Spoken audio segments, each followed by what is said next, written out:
بسم اللہ الرحمن الرحیم۔ السلام علیکم۔ یاجوج ماجوج کون سی قوم ہے؟ یہ اس وقت کہاں موجود ہے؟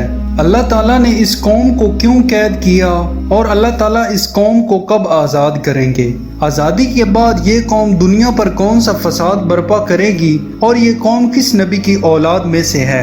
اس موضوع پر ہم اس ویڈیو میں تفصیلی بات کریں گے۔ تمام دوستوں سے گزارش ہے کہ اس ویڈیو کو آخر تک ضرور دیکھیں۔ یاجوج ماجوج ایک قوم ہے جس کا ذکر قرآن مجید میں بھی موجود ہے۔ یاجوج ماجوج انسانی نسل کے دو بڑے وحشی قبیلے گزرے ہیں جو ارد گرد موجود انسانی بستیوں پر حملے کرتے اور انہیں تباہ و برباد کر دیتے۔ ان کے پنجے اور دانت بڑے بڑے درندوں کی طرح ہیں۔ یہ جس جاندار کے قریب سے گزرتے ہیں اسے کھا جاتے ہیں۔ یاجوج ماجوج ایسی قوم ہے جس میں ہر شخص کے 1000 سے زیادہ بچے ہوتے ہیں۔ یہ صنوبر کے درخت کی طرح لمبے اور ان کے چہرے کسی ڈھال کی مانند ہوتے ہیں۔ یاجوج ماجوج حضرت نوح علیہ السلام کے تیسرے بیٹے حضرت یافس کی اولاد میں سے ہیں جو خانہ بدوش اور وحشی قبائل تھے۔ ان کی تعداد بہت تیزی سے بڑھی۔ کہا جاتا ہے کہ حضرت ذوالقرنین کے زمانے میں اس قوم کے ظلم و جبر اور انسانوں پر حملے تباہی اور بربادی کا سبب بنتے جا رہے تھے۔ اس ظالم قوم کو حضرت ذوالقرنین نے اللہ کے حکم سے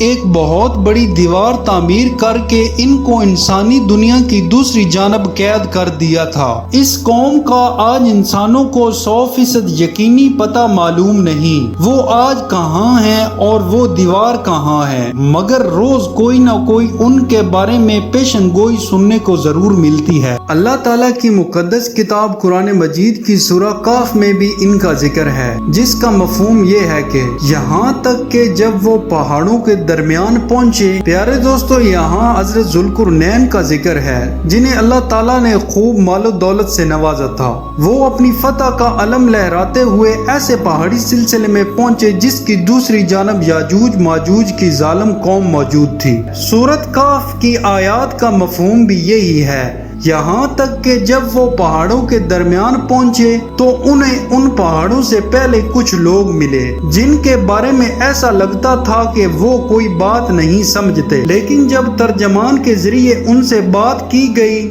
تو انہوں نے حضرت ذوالقرنین سے یاجوج ماجوج کے ظلم و ستم کی داستان سنائی اور ان کے درمیان ایک دیوار تعمیر کرنے کی درخواست کی۔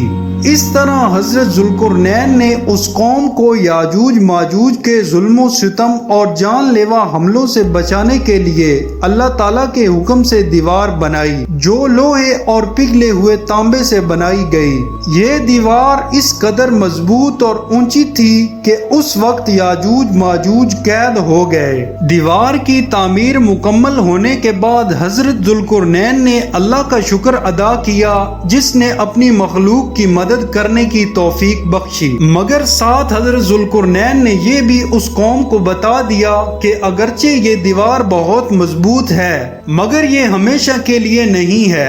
جو بھی چیز اس دنیا میں ہے اس کو ختم ہونا ہے۔ اس دنیا میں صرف اللہ کی پاک بابرکت ذات ہمیشہ رہے گی، جو ہمیشہ ہے ہمیشہ رہے گی، اور جب اللہ کا حکم ہوگا وہ اس مضبوط دیوار کو مٹی میں ملا دے گا، اور بے شک اللہ ہر چیز پر قادر ہے۔ پیارے دوستو، یاجوج ماجوج کی دیوار آج کہاں واقع ہے اس میں اختلاف پایا جاتا ہے، کیونکہ آج تک دنیا میں ایسی 5 بڑی دیواریں سامنے آئی ہیں جو کہ مختلف بادشاہوں نے مختلف جگہوں پر جنگجو قوموں کے حملوں سے بچاؤ کے لیے بنائی تھیں۔ ان میں سے سب سے زیادہ مشہور دیوار چین ہے، مگر یہ دیوار لوہے اور تانبے کی نہیں بنی ہوئی۔ قیامت سے پہلے یاجوج ماجوج اللہ کے حکم سے اس دیوار کو توڑ کر باہر نکلنے میں کامیاب ہو جائیں گے اور زمین پر فساد برپا کریں گے۔ یاجوج ماجوج ظہور مہدی اور خروج دجال کے بعد نکلیں گے۔ تب تک حضرت عیسیٰ نازل ہو کر دجال کو قتل کر چکے ہوں گے۔ یہ وہی وقت ہوگا جب قیامت قریب ہوگی۔ ایک حدیث میں آتا ہے کہ یاجوج ماجوج اس دیوار کو ہر روز کھودتے ہیں اور پھر کل کے لیے چھوڑ دیتے ہیں، لیکن جب اللہ کی رضا